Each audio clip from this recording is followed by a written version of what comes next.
Assalamualaikum warahmatullahi wabarakatuh. Oke, kita lanjut kembali di dalam bab selanjutnya ataupun materi kedua dari pertemuan hari ini. Nah, pada selanjutnya nanti kita akan membahas tentang materi The Marketing Concept and Marketing Mix. Bagaimana kita akan membahas mengulas tentang konsep-konsep dalam marketing dalam jual beli sehingga produk-produk kita itu akan tetap dapat berjalan bersaing dengan baik di pasaran. Tentunya tetap mengedepankan dari segi teknologi. Oke, next. Agenda. Yang pertama adalah konsep marketing. Proses marketing, analisis peta persaingan, analisis produk, analisis pasar sasaran, marketing mix, kemudian strategi dalam marketing itu sendiri. Ini hal-hal agenda yang nanti akan kita bahas bersama. Yang pertama adalah konsep marketing.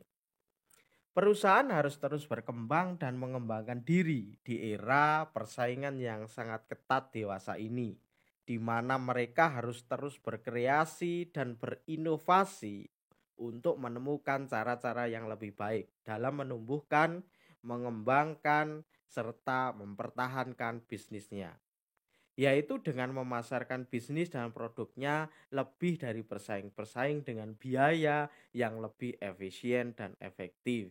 Ini sejalan dengan penggunaan sebuah teknologi informasi. Dengan menggunakan teknologi informasi ini akan sedikit menurunkan biaya-biaya dari segi produksi, dari segi biaya-biaya untuk promosi atau iklan. Nah, tentunya kita bisa membuat biaya ini akan lebih efektif dan efisien. Selanjutnya adalah untuk tetap eksis, tumbuh, dan berkembang. Sebuah bisnis atau perusahaan akan sangat bergantung pada rencana bisnisnya. Ingat, akan bergantung terhadap rencana bisnis atau business plan. Setiap wirausaha muda harus punya bisnis. Bagaimana bisnis kita dalam 1 tahun ke depan, 2 tahun, 3 tahun, 5 tahun, 10 tahun ke depan harus punya sebuah rencana yang berintikan pada ketajaman diri pada marketing bisnis Anda itu sendiri atau marketing plan. Ini berarti innovation, inovasi, dan inovasi.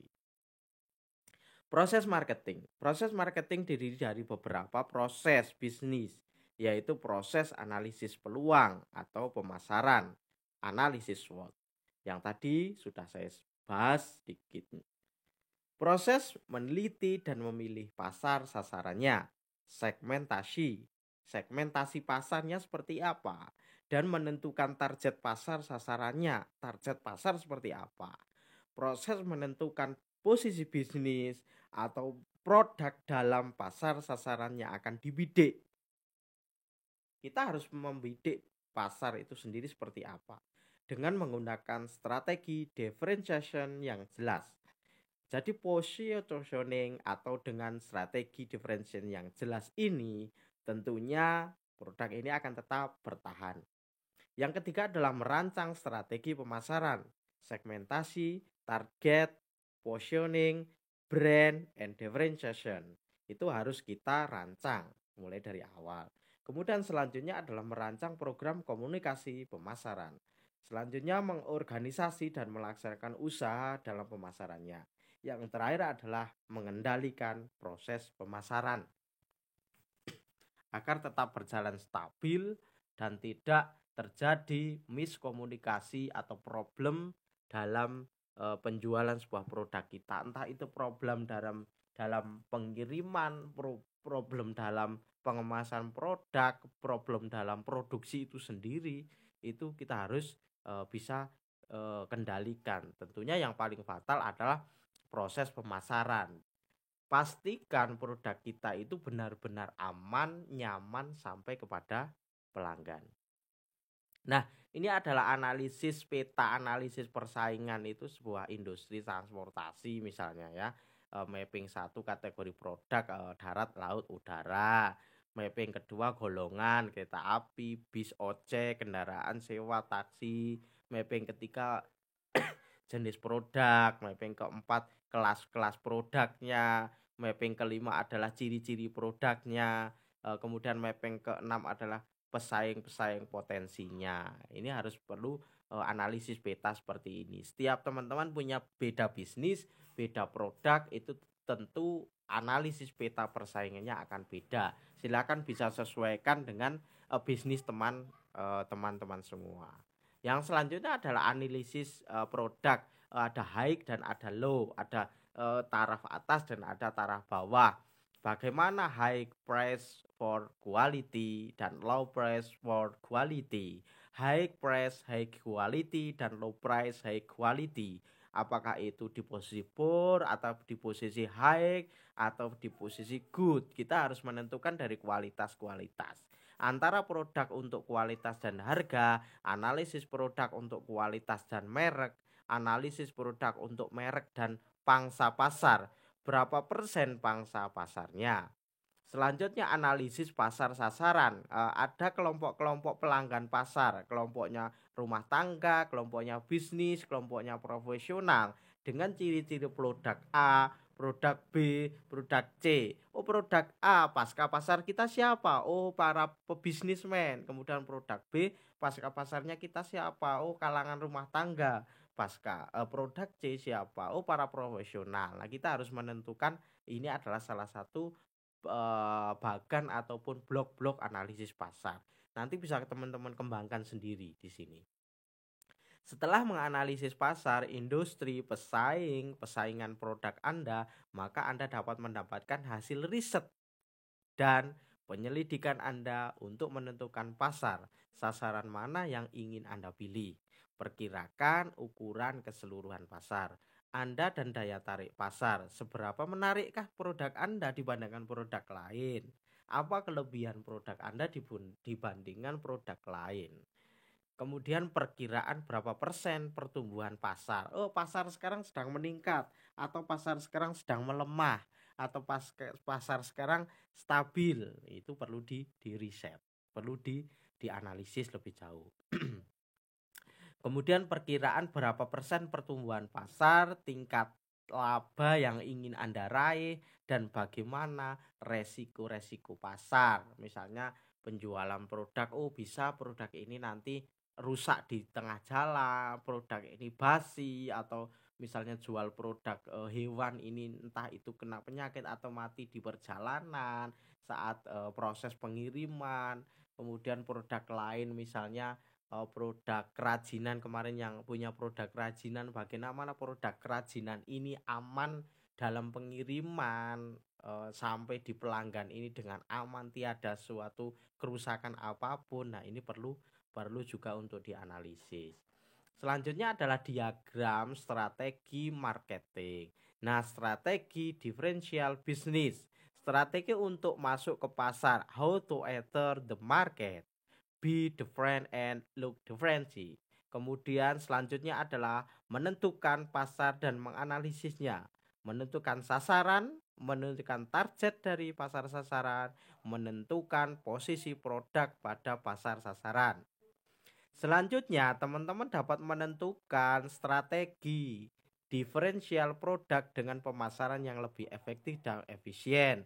Bisa pemilihan dan penentukan saluran distribusi, marketing mix, branding, service, proses, produk price, produk sendiri, price harganya, pledge tempatnya, promosinya, proof dan penyelidikan atau riset tadi. Selanjutnya marketing mix. Bauran pemasaran adalah serangkaian alat pemasaran yang digunakan oleh perusahaan untuk mencapai sasaran pemasarannya dalam pasar sasaran. Menganalisis peluang, menganalisis pasar, memilih pasar sasaran, segmentasi and target, kemudian merencanakan strategi pemasaran, differentiation, positioning, branding, marketing mix. Ini posisinya ada di sebuah produk, price, harga, pledge tempat, kemudian bagaimana promosinya. Nah, kita sudah sampai ke tahap strategi marketing mix, bagaimana strategi bauran pemasaran yang merupakan pengkristalisasian dari 3 tiang utama strategi pemasaran, yaitu diferensiasi, promosiasi, dan merek atau branding. Kita harus punya brand sendiri tentang produk kita. Kemudian hasil dari kesimpulan strategi, diferensian, promosional, merek adalah strategi bauran pemasaran yang akan kita tuangkan dalam 4 hal pokok. Yaitu yang pertama adalah produk kita, namanya apa, produknya dalam bidang apa, jenis produknya apa, kemudian pledge tempatnya atau distribusinya di mana, di rumah, di toko, di kios, atau dengan di tempat sewa atau dimanapun berada, silahkan bisa menentukan sendiri, beda produk beda. Selanjutnya adalah price atau harga. Kita bisa menentukan berapa harga dari sebuah produk kita. Produk yang akan kita jual itu dijual dengan harga berapa. Kemudian promosi, bagaimana promosi untuk menarik pelanggan. Selanjutnya adalah detail mix. Detail mix ini bagaimana detail-detail tentang saluran pemasaran, place tempatnya lebih jauh dianalisisnya, promosinya seperti apa, produknya seperti apa, price atau harganya seperti apa. Kemudian selanjutnya adalah marketing mix, produk, promosi, price, harga, place tempat. People, orangnya siapa, politik, dan public relation. Product definition, core of product. Jadi dalam sebuah produk kita harus punya sebuah core. Selanjutnya di sini dapat formal dari sebuah produk, kemudian augment product. Core product of core benefit adalah manfaat, kegunaan, inti atau utama dari setiap barang, jasa yang dibeli, dikonsumsi oleh seseorang. Selanjutnya adalah formal product benefit, wujud, bentuk yang terlihat, dirasakan oleh pembeli saat membeli sesuatu barang. Augment product atau benefit, manfaat tambahan yang ada pada produk, barang, dan jasa. Yang selanjutnya adalah goods, barang. Konsumen tidak terlibat proses produksi, operasi. Komplain after the fact, dapat disimpan dalam persediaan. Servis atau jasa. Konsumen terlibat proses produksi operasi. Komplain langsung saat konsumsi, tidak dapat disimpan dalam persediaan. Ada beberapa jenis-jenis produk, goods atau barang, servis atau jasa. Tentukan produk teman-teman semua itu dalam bidang apa, dalam bidang goods atau bentuk jual beli barang, atau dalam servis atau jasa. Sebuah contoh, barang kosmetik, core benefit, cantik dan sehat, beauty and healthy. Kemudian format benefitnya apa? Oh, kemasannya, warnanya apa, ukurannya berapa, bentuknya seperti apa, dan desainnya seperti apa, desain produk itu. Kemudian selanjutnya adalah augment benefit, gratis konsultasi kecantikan, perawatan wajah, pelatihan, perawatan tubuh oleh merek-merek tertentu. Misalnya contoh seperti kita tahu ada bisnis dalam kecantikan, ada Natasha, ada London Beauty Center atau LBC. Mereka menggunakan core benefitnya itu cantik dan sehat, dengan core-nya itu beauty and healthy, cantik dan sehat. Nah, itu. Format benefitnya tentunya sebuah kemasannya sendiri, warna produknya sendiri, ukurannya sendiri, kemudian bentuknya sendiri. Ada beberapa macam produk, model krim, krim siang, krim pagi, krim malam, krim perawatan untuk wajah, untuk tubuh dan yang lainnya. Kemudian juga ada bonus-bonus gratis konsultasi atau perawatan wajah, pelatihan, perawatan tubuh oleh merek-merek tertentu. Itu contoh bila yang dikembangkan adalah sebuah bisnis dalam bidang kecantikan. Bisa juga dalam bisnis kuliner. Core-nya apa? Core-nya misalnya kenyang dan sehat. Nah, di situ setelah ada core benefitnya kenyang dan sehat, kemudian formal benefitnya apa? Oh, jenis makanannya harus higienis, makanannya harus mengenyangkan, makanannya kemasannya produknya seperti apa, jumlahnya berapa, ukurannya seperti apa, didesain sedemikian rupa. Kemudian outcome benefitnya, dengan membeli dengan produk kita adanya konsultasi tentang penggunaan, tentang pemanfaatan produk kita, misalnya cara-cara memakan yang baik dan benar. Nah, cara memanfaatkan misalnya produk jasa herbal ya. Jasa herbal itu ada gratis konsultasi cara menggunakan produk kita, cara memanfaatkan produk kita supaya produk kita itu benar-benar berdaya guna. Selanjutnya adalah the number of customer. Nah, number of customer ini ada beberapa macam langkah yang bisa kita cari, yaitu end of life, deadline, maturity, grow, introduction. Yang pertama dari introduction, pengenalan dulu. Setelah itu ke grow, kemudian bisa ke maturity, kemudian ke deadline. Ini adalah langkah-langkah waktu, tahapan-tahapan yang kita gunakan produk. Selanjutnya adalah next, kuno, out of the date, dipengaruhi eksternal, teknologi, selera, internal, riset dan pengembangan produk yang direncanakan. Itu adalah pengaruh-pengaruh dari eksternal dan internal. Selanjutnya adalah kita akan membahas the product of development. Product developmentnya seperti apa? Oh, kita pengembangan produk perlu agar pebisnis mampu mempertahankan tingkat pertumbuhan dan kemampuannya, bahkan selalu dapat memenangkan persaingan. Pengembangan produk juga identik dengan penciptaan produk baru. Ingat, pengembangan produk identik dengan penciptaan produk baru. Dengan adanya inovasi, maka akan muncul produk baru yang dulunya kemasannya bulat. Dengan adanya inovasi, maka akan muncul produk dengan kemasan oval. Misal contoh, mie ayam, dengan dulunya mie ayam biasa, akan muncul inovasi dengan produk mie ayam ceker. Bakso dengan inovasinya misalnya dengan bakso urat, bakso bom, bakso tusuk, bakso krikil, bakso planet dan lain sebagainya.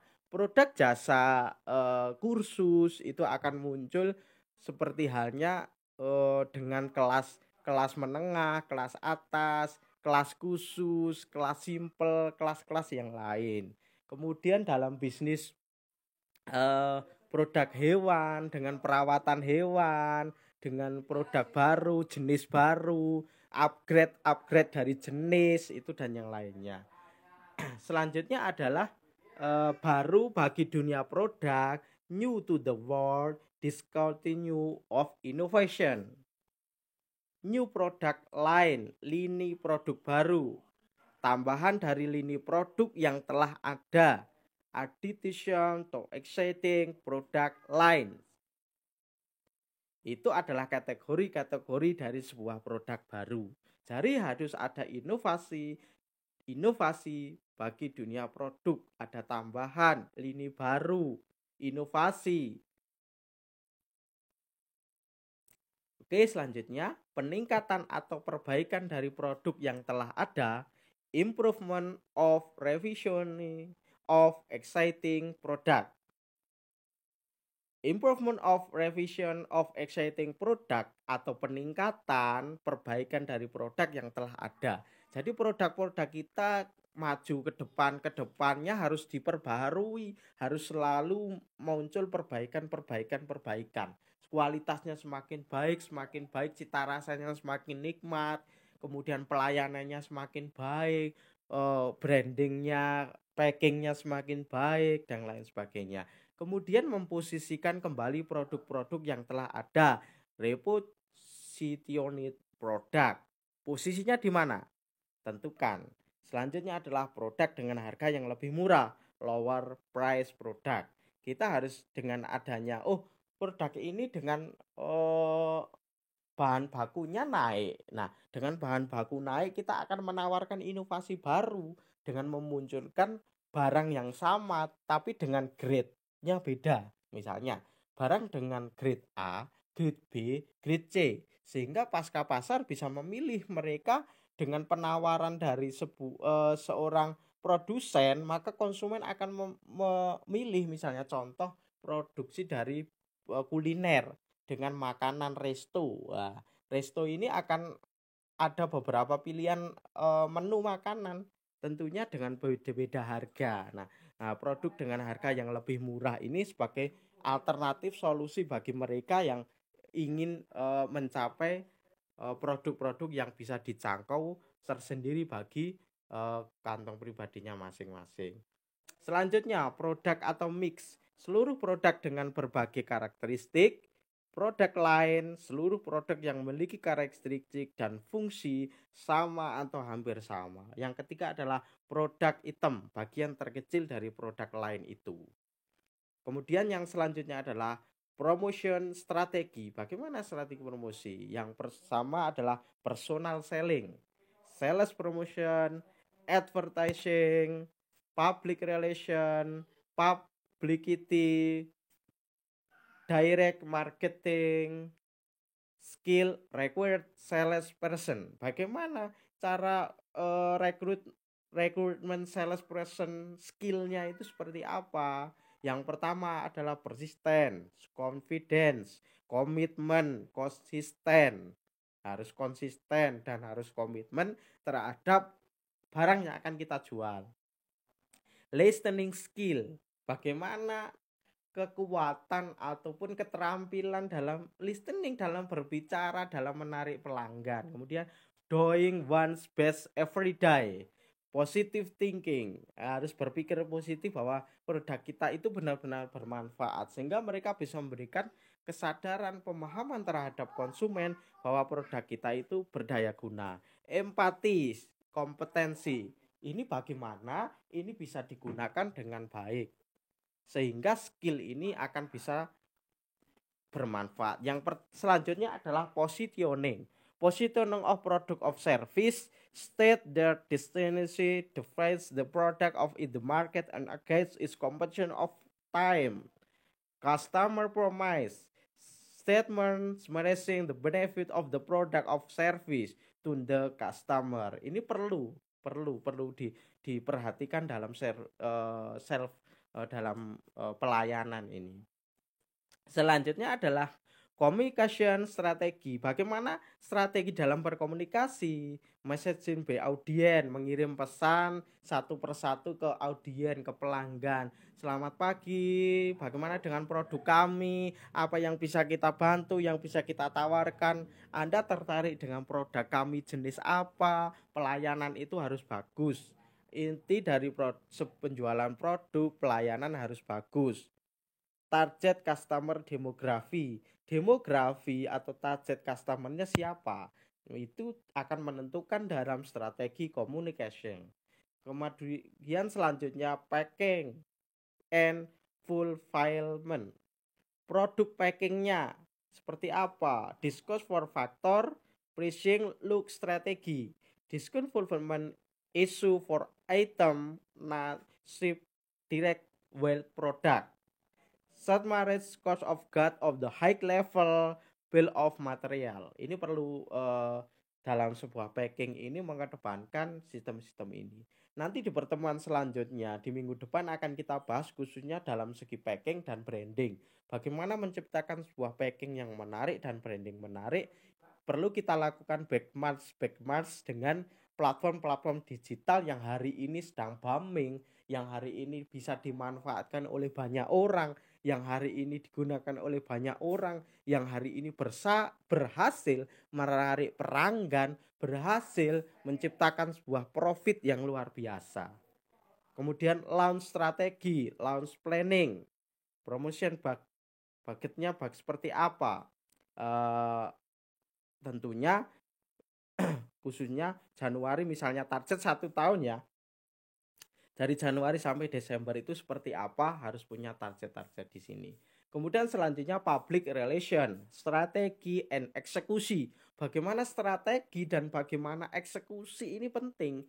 PR strategi, PR plan highlight, have backup, instruction addition calendar, speaking equipment, conference schedule, dan lain sebagainya. Ini penting dalam strategi. Ada sebuah strategi dan